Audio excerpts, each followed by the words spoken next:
நேற்று வந்து world autism டே, அதாவது April 2 வேர்ல்டு பூராவே வந்துட்டு ஆட்டிசம் அவேர்னஸ் டேயாக செலிப்ரேட் பண்ணுறாங்க. உலகத்தில் இருக்க நிறைய செலிப்ரிட்டிஸ், நிறைய டாக்டர்ஸ், நிறைய இந்த ஆட்டிசம் இருக்க பசங்க இருக்க பேரண்ட்ஸ், அந்த மாதிரி நிறைய பேர் வந்து ஆட்டிசம் பசங்களை வந்து எப்படி நம்மளோட இன்வால்வ் பண்ணிக்கணும், அவங்களை எப்படி நம்ம கேர் பண்ணிக்கணும் நிறைய வீடியோஸ் போட்டாங்க. பட் இந்த வீடியோ எதுலேயுமே வந்து இந்த ஆட்டிசம் குழந்தைங்களோட எண்ணிக்கையே இப்போ வர வர ரொம்ப ஜாஸ்தியாகுது அப்படிங்கிறத யாருமே அட்ரஸ் பண்ணலையும் அப்படின்னு தோணுச்சு. சரி, என்னோட பர்சனல் எக்ஸ்பீரியன்ஸ்லேருந்து நான் சொல்கிறேன்.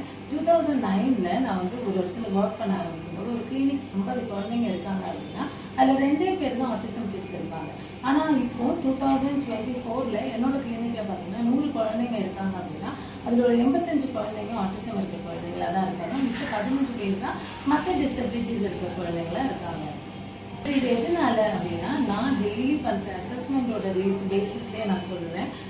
ஒரு 100 குழந்தைங்க இருக்காங்கன்னா அதில் ஒரு அஃப்கோர்ஸ் ஒரு 10% குழந்தைங்களுக்கு வந்து ஜெனட்டிக்கல் ரீசன்ஸ்னால ஆட்டிசம் வருது.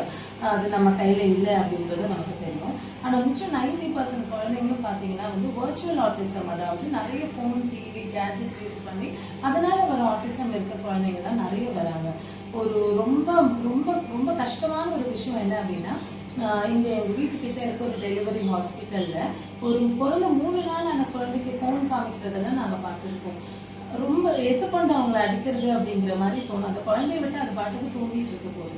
குழந்தைங்கன்னா அழும், குழந்தைங்கன்னா சிரிக்கும், குழந்தைங்கன்னா சாப்பிட மாட்டேன்னு நடந்துருக்கும். பட் அதுக்கு எல்லாமே வந்து ஃபோனே ஒரு தீர்வாக கொடுத்தீங்க அப்படின்னா எந்த மாதிரி ஆகுறாங்க குழந்தைங்க அப்படின்னா வந்து அந்த ஃபோன் இல்லை அப்படின்னும் போது அவங்க அப்பா அம்மா அவங்கள விட்டுட்டு போன மாதிரி ஃபீல் பண்ணி கலாட்டா பண்ணி அழுது அடம்பிடிக்கிற பசங்களாக இருக்காங்க. ஏன் அப்படின்னா அவங்க அப்பாவும் அம்மாவும் இல்லை அவங்க வீட்டில் இருக்க மற்றவங்களும் அந்த குழந்தையோட டைம் ஸ்பெண்ட் பண்ணாமல் இருக்கிறது.